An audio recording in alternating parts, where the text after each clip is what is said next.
Welcome to FidQues. Today's question is, how do I update my personal information in my Fidelity account? Let's get started.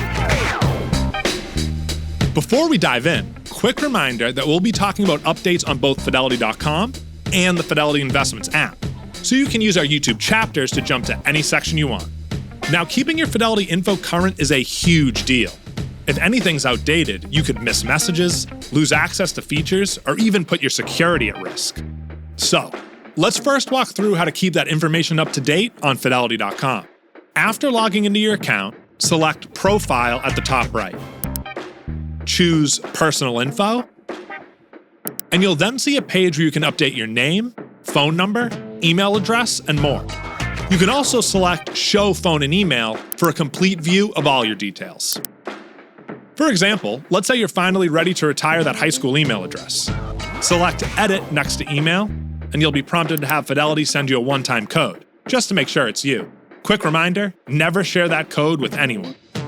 Once you confirm, add your new email address, and voila, you're all set. Now, let's also say you've recently had a life event and decided to change your last name. Well, since this is a bigger update, there are a few extra steps you'll need to take, like answering some questions about why you're changing it and confirming your identity. But the whole process is quick and easy and shouldn't take you very long. Now let's go over how to update your personal information on the Fidelity Investments app. First, tap the profile icon on the top right.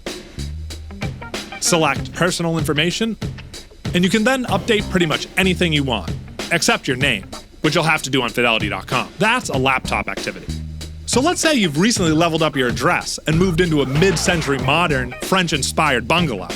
Just tap the arrow next to your old address, and you can update both your legal and mailing info, plus the address linked to your individual accounts. And that's it. As always, if you have any questions about what we just talked about, leave them in the comments below. And if you've enjoyed this video, please like and subscribe and hit the bell so you can be notified for future videos. See you next time.